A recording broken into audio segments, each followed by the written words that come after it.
Collection selection number 3. Yeah, this is my continuation of my film collection selection. Sorry for the I think I said in my, if you watched the update video, that sorry for this next one being not as didn't come around as quick as I intended, but it's here now. Hope it's worth the wait. Starting off, this is a film that I wasn't initially going to include, but I saw it recently on the television and it reminded me how good a film it was. It is Children of Men. I wasn't initially going to include this because I always knew it was a good film, but I imagine a lot of you would already have seen it anyway, because it's not the most obscure film. It's British made. I think it's British made. Made by a guy called Alfonso Cuarón, who escapes me what he made. I think he made a film called Amores Perros. Correct me if I'm wrong. I'm sure it's a really good Mexican film. May not be. I might be wrong. But this, another reason why I picked this is because of the similarities it bears to, just in style, to Half-Life 2. Just by watching it, you obviously see that it's been influenced by Half-Life 2, because I think Half-Life 2 was around before this.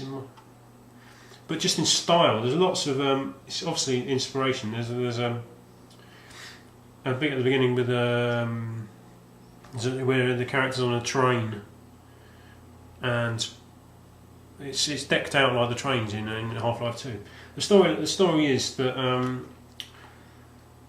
our society is falling apart because basically all the women in the world are infertile and we can't have babies, and there haven't been any babies born for about 17, 18 years. So society's falling apart.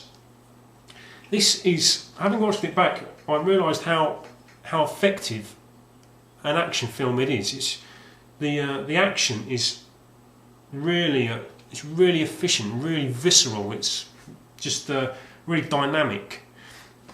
It's different though. It's not your standard action film because the protagonist, a character called, for his name, what's his name? Sorry, for his name.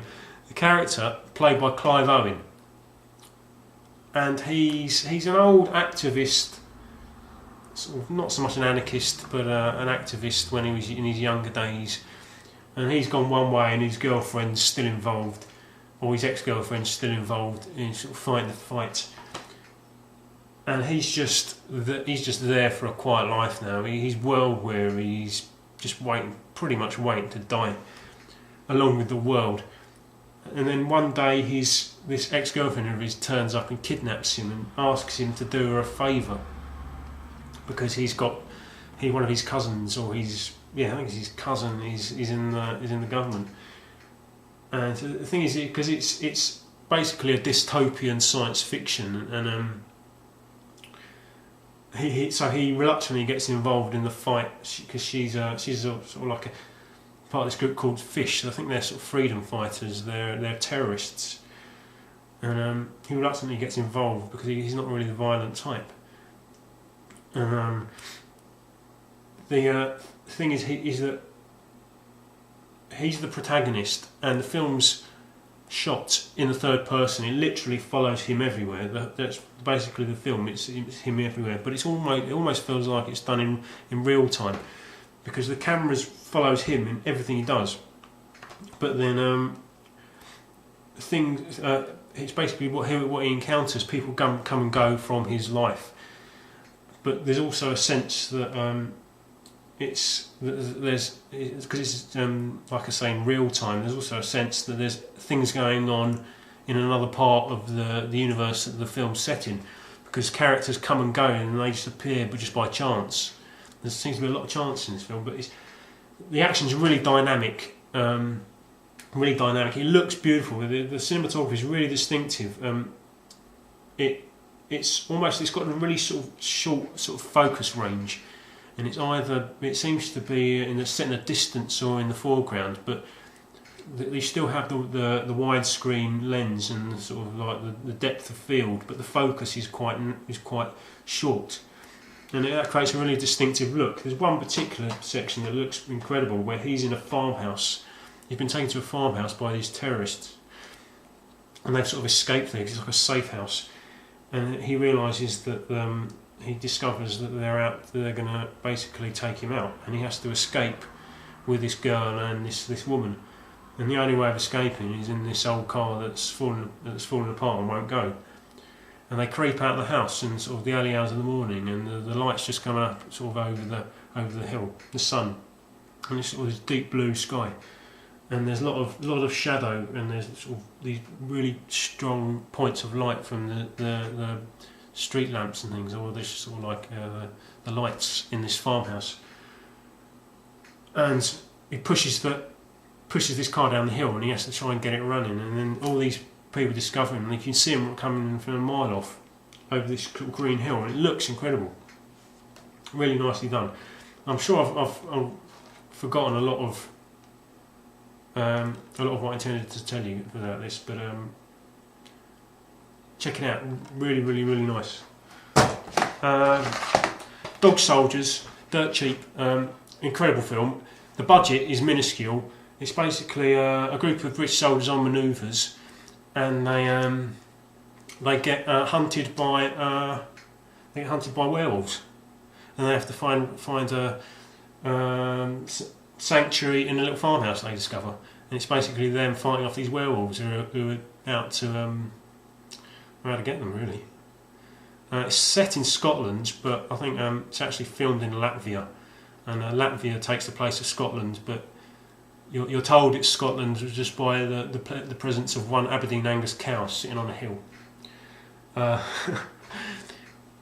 It's really, really well done for the budget. The budget's minuscule. The action's really nicely done, and it's got a really dark sense of humour, a really nice sense of humour. Made by a guy called Neil Marshall, who also made The Descent, and also another excellent horror film. The action's great. There's one bit in it where one of the soldiers actually has a fist fight with a werewolf in this the kitchen, this farmhouse. He's actually like just going toe to toe with this werewolf. That's the sense of humour. It's all done in sort of slightly tongue in cheek, but I suppose it's almost like one of the things they have to.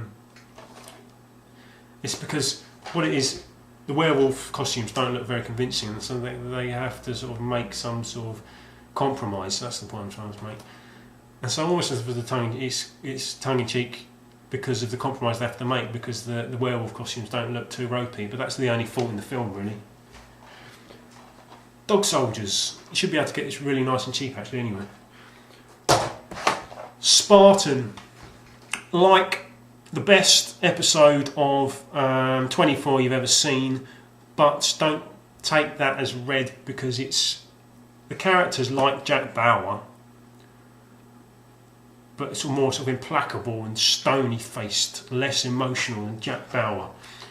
It's basically Val Kilmer's Secret Service operative, and he has to recover the kidnapped daughter of the president. She's been kidnapped by people traffickers who have taken her to the Middle East to be sold as a concubine. It's sort of white slavery, but they don't actually know who she is, and so if they do find out, they're going to kill her, and he has to recover her. But there's conspiracy on the side as well. One of the tightest films you've ever seen. There's no loose ends in this film. It's totally efficient. The dialogue, the scenes, the action is about as efficient as you can get. I think that's one of the reasons why it's called Spartan. One thing I have to warn you about is because of the nature of the dialogue. The dialogue is really particular and distinctive. It may put people off because it feels like it's affecting the acting, but I think it's a really distinct vision. That's one of the reasons why I like it, because it's distinctive. It's almost as if everyone's deadpan. Val Kilmer is just implacable and icy cool, and it's sort of it's deadpan, but that could be read as bad acting, but don't. It's about sort of hour and a half, 2 hours long. It's less spectacular.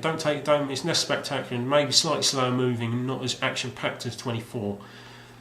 Done by a guy called David Mamet, who written and made the Unit. So similarities style to that, but he's a playwright, so his emphasis is on the dialogue. But there is some really nice action in it. So it's Spartan. I got this for £3. I took a punt on it and turned it into one of my favourite films, which made it all sweeter. There you go. A little bit longer than last time. The last time was shorter. This one's got long again, so I'll cut it off here. Come back for part 4 sometime soon, hopefully. See you later.